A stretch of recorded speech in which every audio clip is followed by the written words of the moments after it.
है आपका मेरे चैनल पर। मेरे वीडियोस में बहुत सारे ऐसे कमेंट्स आते हैं जिनमें लोगों का एक क्वेश्चन बहुत ही कॉमन होता है कि जब महिला यानी कि उनकी पत्नी थाने में उनके खिलाफ एफआईआर दर्ज कराती है और महिला थाने से उनके पास फोन आता है, तो ऐसी स्थिति में उन्हें क्या करना चाहिए। होता ये है कि ऐसी स्थिति में हर व्यक्ति जिसको कानून की जानकारी नहीं होती और इस तरीके के मामलों में कभी पड़ा नहीं होता है, तो वो बहुत ज्यादा डर जाया करता है, बहुत घबरा जाया करता है और इसी घबराहट में, इसी डर में तमाम सारे गलत कदम उठा लिया करता है जो कि उसके खिलाफ पड़ जाते हैं। जी हाँ, आज के इस वीडियो का यही टॉपिक है और इसके बारे में आज हम यहाँ बात करेंगे क्योंकि ये बहुत ही इम्पोर्टेंट बात है। जब भी पत्नी आपके ऊपर एफआईआर दर्ज करवाती है और महिला थाने से आपके पास फोन आता है, तो यही वो पहला कदम है जहाँ पर अगर आप संभल के चलते हैं तो आपका केस कभी कमजोर नहीं पड़ सकता। देखिए, जब महिला के द्वारा घर छोड़ दिया जाता है यानी अपना ससुराल छोड़ के वो चली जाती है और अपने मायके में जाकर बैठ जाती है और फिर वो अपने मायके के थाने में जाकर, महिला थाने में जाकर पति के खिलाफ कंप्लेंट दर्ज करा देती है और उसमें तमाम सारे झूठे मूठे एलिगेशंस लगा दिया करती है। पति के ऊपर न जाने कितने झूठे मूठे आरोप, जैसे कि मारपीट की और घर से धक्के मार के निकाल दिया। इसके अलावा स्त्री धन रख लेने का आरोप, उसपे तमाम सारी टॉर्चर करने का आरोप, ये सारे आरोप वो आसानी से झूठ मूठ में लिखा दिया करती है। तो ऐसे में क्या होता है कि जब थाने से पति के पास फोन आता है तो पति के परिवार में और पति के अंदर एक डर की स्थिति उत्पन्न हो जाती है। तो आज के इस वीडियो का यही टॉपिक है कि आपको क्या करना है और क्या नहीं करना है ऐसी स्थिति में। तो वीडियो शुरू करूं उससे पहले आपसे रिक्वेस्ट है कि अगर अभी तक आपने मेरे चैनल को सब्सक्राइब ना किया हो तो प्लीज सब्सक्राइब कर लीजिए और बेल आइकन को प्रेस करना बिल्कुल मत भूलिएगा, ताकि ऐसी ही इम्पोर्टेंट लीगल इंफॉर्मेशंस आप तक सबसे पहले पहुंचती रहे। इन केस अगर आपकी भी कोई लीगल समस्या है, आपका भी कोई मैट्रिमोनियल डिस्प्यूट चल रहा है, तो आप डिस्क्रिप्शन बॉक्स में दिए गए मेरे व्हाट्सएप नंबर पर मैसेज करके मुझसे संपर्क कर सकते हैं। मेरी लीगल टीम और मैं हमेशा आपकी मदद के लिए तैयार है। तो जब भी पति के पास थाने से फोन आता है तो सबसे पहले तो उसके अंदर एक बहुत बड़ा डर बैठ जाता है कि अब तो मेरी गिरफ्तारी तय, क्योंकि थाने से फोन आया है, पुलिस वालों ने फोन किया है और ऐसी स्थिति में पता नहीं क्या, मुझे तो लगता है कि मुझे कोई गिरफ्तार कर लेगा, मुझे टॉर्चर करेगा, मुझे तमाम सारी कल्पनाएं करके उनके अंदर भय की स्थिति उत्पन्न हो जाती है। तो मैं आपको यहाँ सबसे स्पष्ट रूप से ये बता देती हूँ कि इस तरीके से कोई गिरफ्तारी नहीं होती है, क्योंकि महिला थाने को इस तरीके से किसी को गिरफ्तार करने की पावर दी ही नहीं गई है। महिला थाने में जब भी कोई महिला शिकायत लेकर जाती है, एफआईआर दर्ज करवाती है, तो उनकी ये पूरी कोशिश होती है कि दोनों पक्षों को यहाँ पर बुलाकर आपस में समझौता करा दिया जाए और जल्दी से जल्दी आपके मामले को निपटा के आप दोनों को घर भेज दिया जाए। तो इसलिए आपके पास फोन आता है और दोनों पक्षों को वहां पर बुलाया जाता है समझौता कराने के लिए। अब यहाँ पर आप ये सोचते हैं कि आपकी गिरफ्तारी हो जाएगी, तो ये भी नासमझी वाली बात होती है, क्योंकि आपको नॉलेज नहीं है इस बात की और हर थाने के ऊपर एक ये प्रेशर होता है कि उनके एरिया में इतने क्राइम क्यों हो रहे हैं, इसलिए आपकी रिपोर्ट को भी वहां पर दर्ज नहीं कराया जाता, क्योंकि अगर थाने में केस ज्यादा आ जाएंगे इसका जवाब भी थाने वालों को देना पड़ता है। इसलिए थाने वाले जितने भी वहां पर पुलिसकर्मी होते हैं, जो भी होते हैं, इंचार्ज होते हैं, उनकी जिम्मेदारी ये होती है, वो सोचते हैं कि जल्दी से जल्दी दोनों पक्षों के बीच में सुलह समझौता कराया जाए, इनको समझा बुझा कर इनके मामले को सॉल्व करके इनके घर वापस किया जाए। तो अच्छी बात है अगर वहीं पर समझौता हो जाता है और समझौता करना भी चाहिए, तो आप फिर से अपने घर आए, मामले को सुलझाएं और साथ साथ रहना शुरू कर दें। लेकिन होता ऐसा है कि जहां पर पत्नी ने एलिगेशंस झूठे लगाए हैं, सरासर झूठे आरोप पति और उसके परिवार वालों के ऊपर लगा दिए हैं, पति और उसके परिवार वालों ने कोई अपराध नहीं किया है, लेकिन फिर भी उनके खिलाफ तमाम सारे झूठे आरोप लगाकर जब महिला एफआईआर दर्ज करवा देती है, और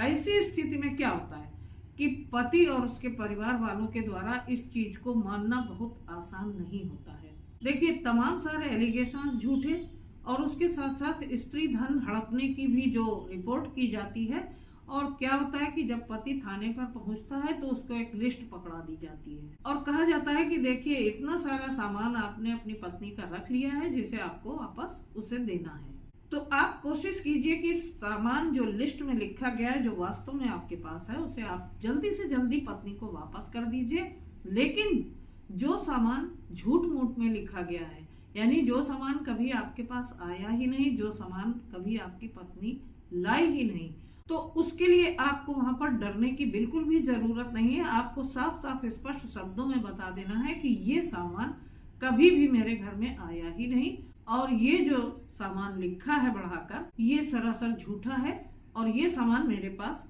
है ही नहीं। आपकी पत्नी ने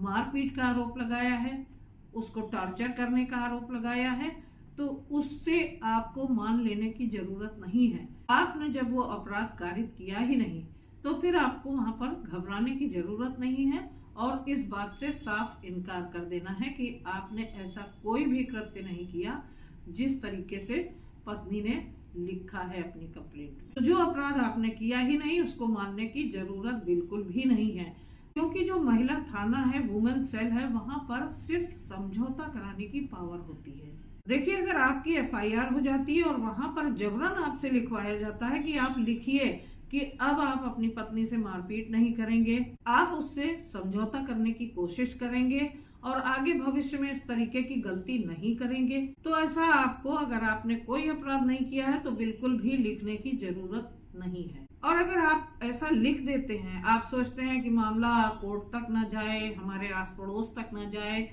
लोग जानेंगे तो हमारी बदनामी होगी। देखिए, बहुत सारे पुरुष क्या होते हैं कि दबाव में आकर इस तरीके की तहरीर लिख दिया करते हैं। उनको लगता है कि चलो बात यहीं रफा दफा करो, जल्दी से खत्म हो, और घर जाएंगे, बाद में देखेंगे, जब पत्नी घर वापस आ जाएगी तो उसको अच्छी तरीके से समझाएंगे बैठाकर और मामला ज्यादा आगे नहीं बढ़ने देंगे। आपने प्रेशर में आकर ये मान लिया कि आपने पत्नी के साथ अत्याचार किया है, आपने पत्नी के साथ मारपीट की है, तो ऐसे में आप केस करने के पहले ही समझ लीजिए कि हार गए। क्योंकि जब ये रिपोर्ट कोर्ट में जाती है, जिसमें आपने खुद लिख लिया है और खुद ही जो है इस चीज को मान लिया है कि आपने अपनी पत्नी के साथ ये अपराध किया है, तो आप यहाँ तो खुद ही एडमिट कर रहे हैं कि आपने ये गलत काम किया है, अपनी पत्नी पर अत्याचार किया है, उसके साथ मारपीट की है, और ये सब आपकी हैंड राइटिंग में जब न्यायालय में पहुंचता है तो बात बहुत ही बिगड़ जाती है।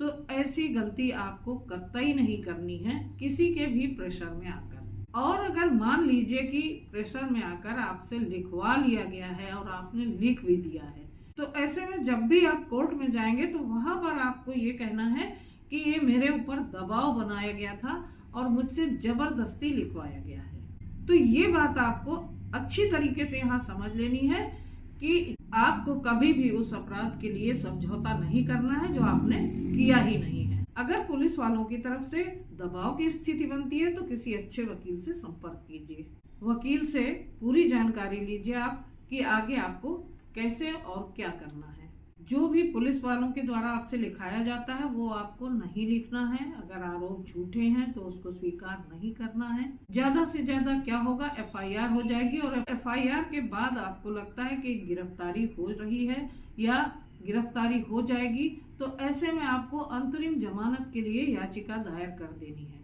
पर तुरंत गिरफ्तारी नहीं होती है। इस बात को आपको विशेष तौर से ध्यान में रखना है, क्योंकि पुलिस वालों के द्वारा आपके ऊपर दबाव बनाया जाता है। पुलिस वाले तो आपकी कंप्लेंट लिखने को भी तैयार नहीं होते, लेकिन क्योंकि पुलिस वाले भी ये चाहते हैं कि उनके एरिया में इतनी कंप्लेंट न हो, क्योंकि उन्हें भी आगे जवाब देना होता है। तो ध्यान रखिए कि आपको यहाँ पर बहुत समझदारी से काम लेना है। पत्नी आपके साथ कोई अत्याचार करे, आपके साथ मारपीट की स्थिति आ गई, बार बार आत्महत्या करने की धमकी देती है, तो ऐसी स्थिति में अगर तुरंत बहू पुलिस वालों के पास चली जाती है, उनसे मिलती है और उनसे बोलती है कि मेरे साथ अत्याचार हुआ है, और वो तमाम सारे झूठे आरोप लगाकर कंप्लेंट लिखवाने लगती है और उसकी कंप्लेंट लिख भी जाती है। लेकिन यही अगर किसी पुरुष के साथ अत्याचार होता है तो वो ना तो लिखवाने जाता है, और अगर लिखवाने भी जाता है तो पुलिस उसकी कंप्लेंट लिखने के लिए तैयार भी नहीं होती है। देखिए, अगर ऐसे आपकी कंप्लेंट दर्ज नहीं होती है तो आप ऑनलाइन अपनी कंप्लेंट दर्ज करा सकते हैं, या फिर अपने पास की किसी चौकी में, वहां पर जो बड़े अधिकारी हैं, आप उनसे संपर्क कीजिए और उनके ऑफिस में अपनी शिकायत दर्ज करवाइए। और वहां भी अगर आपकी सुनवाई नहीं होती, वहां भी आपकी कंप्लेंट दर्ज नहीं होती है, तो फिर ऐसे में आप मजिस्ट्रेट के सामने जाकर अपनी याचिका लगा सकते हैं। वहां आपकी कंप्लेंट को लिखने से कोई मना नहीं कर सकता, लेकिन आपके पास एक वैलिड रीजन होना चाहिए, आपकी कंप्लेंट वैलिड होनी चाहिए, तभी वहां पर अधिकारी कंप्लेंट लिखेंगे। देखिए, मैं आपसे बार बार यही कहती हूँ कि अगर महिला थाने से आपके पास फोन आता है तो सबसे पहले आप समझौता करने की कोशिश कीजिए। जल्दबाजी में कोई भी डिसीजन मत लीजिए, किसी भी तरीके से समझौता करने की कोशिश कीजिए। लेकिन जहां समझौता करने की स्थिति नहीं है, तभी आपको कानूनी रास्ता अपनाना है। तो मैं आशा करती हूँ कि आपको इस वीडियो के माध्यम से अच्छी तरीके से पता चल गया होगा कि जब भी थाने से फोन आए तो आपको क्या करना है और क्या नहीं करना है। तो आशा करती हूँ वीडियो आपको बहुत पसंद आया होगा, आपको सब कुछ समझ में आ गया होगा। वीडियो अगर पसंद आया तो लाइक और शेयर करना बिल्कुल मत भूलिएगा, और उन जरूरतमंदों को भी आप जरूर से जरूर इस वीडियो को शेयर कीजिएगा जो इस पैनिक सिचुएशन से गुजर रहे हैं। तो फिर मिलती हूँ अगले वीडियो में एक नई इंफॉर्मेशन के साथ, एक नए टॉपिक के साथ। तब तक के लिए आप सभी को नमस्कार।